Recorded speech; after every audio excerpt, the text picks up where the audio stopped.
وہ اپنے گھر میں نہیں رہتا، وہ پاتال کی مانند اپنی ہوس بڑھاتا ہے، وہ موت کی مانند ہے، کبھی آسودہ نہیں ہوتا، بلکہ سب قوموں کو اپنے پاس جمع کرتا ہے اور سب امتوں کو اپنے نزدیک فراہم کرتا ہے۔ کیا یہ سب اس پر مثل نہ لائیں گے اور طنز نہ کہیں گے کہ اس پر افسوس جو اوروں کے مال سے مالدار ہوتا ہے، لیکن یہ کب تک؟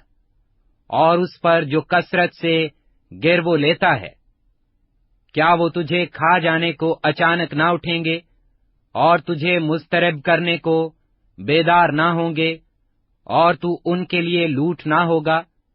چونکہ تو نے بہت سی قوموں کو لوٹ لیا اور ملک و شہر و باشندوں میں خون ریزی اور ستم گری کی ہے، اس لیے باقی ماندہ لوگ تجھے غارت کریں گے۔ اس پر افسوس جو اپنے گھرانے کے لیے ناجائز نفع اٹھاتا ہے، تاکہ اپنا آشیانہ بلندی پر بنائے اور مصیبت سے محفوظ رہے۔ تو نے بہت سی امتوں کو برباد کر کے اپنے گھرانے کے لیے رسوائی حاصل کی اور اپنی جان کا گنہگار ہوا، کیونکہ دیوار سے پتھر چلائیں گے اور چھت سے شہتیر جواب دیں گے۔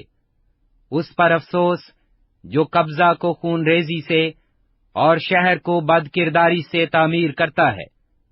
کیا یہ رب الافواج کی طرف سے نہیں کہ لوگوں کی محنت آگ کے لیے ہو اور قوموں کی مشقت بطالت کے لیے؟ کیونکہ جس طرح سمندر پانی سے بھرا ہے، اسی طرح زمین خداوند کے جلال کے عرفان سے معمور ہوگی۔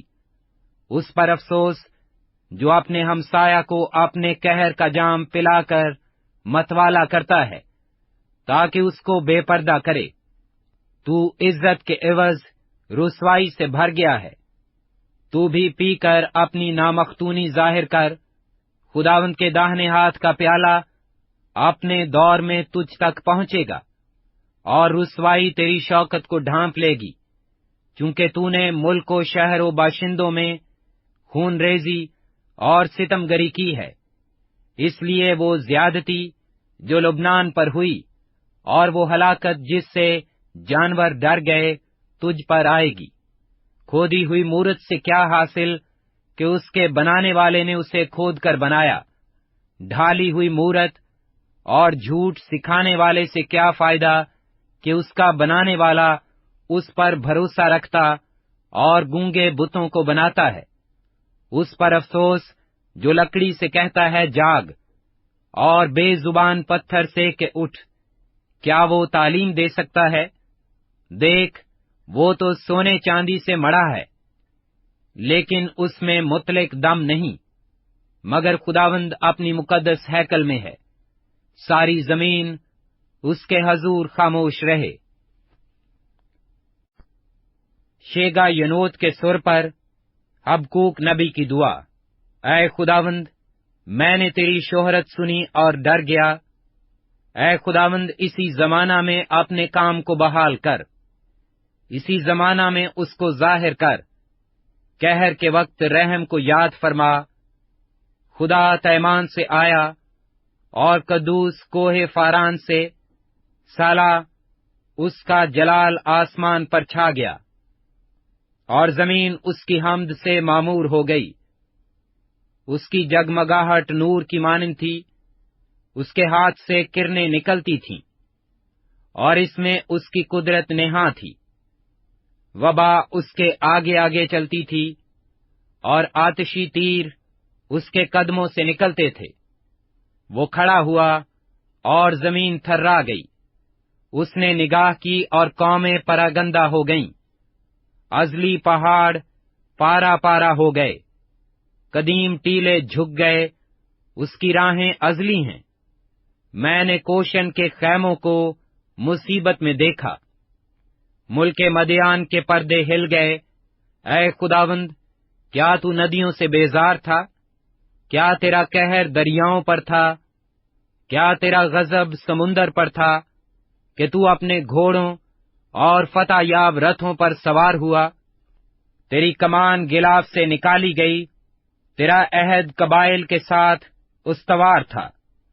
سیلہ، تو نے زمین کو ندیوں سے چیر ڈالا، پہاڑ تجھے دیکھ کر کانپ گئے، سیلاب گزر گئے، سمندر سے شور اٹھا اور موجیں بلند ہوئیں، تیرے اڑنے والے تیروں کی روشنی سے، تیرے چمکیلے بھالے کی جھلک سے آفتاب و مہتاب اپنے برجوں میں ٹھہر گئے۔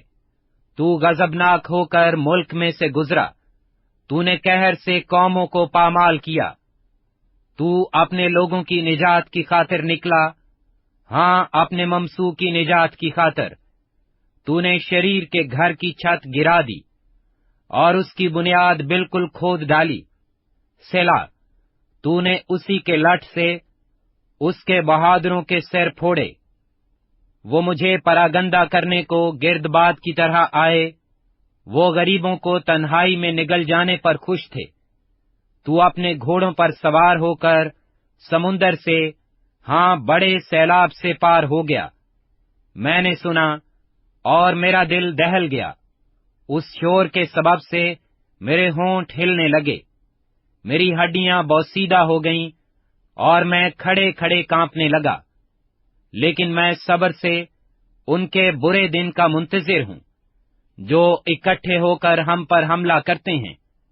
اگرچہ انجیر کا درخت نہ پھولے اور تاک میں پھل نہ لگے، اور زیتون کا حاصل ضائع ہو جائے، اور کھیتوں میں کچھ پیداوار نہ ہو، اور بھیڑ خانہ سے بھیڑیں جاتی رہیں، اور طویلوں میں مویشی نہ ہوں، تو بھی میں خداوند سے خوش رہوں گا، اور اپنے نجات بخش خدا سے خوش وقت ہوں گا۔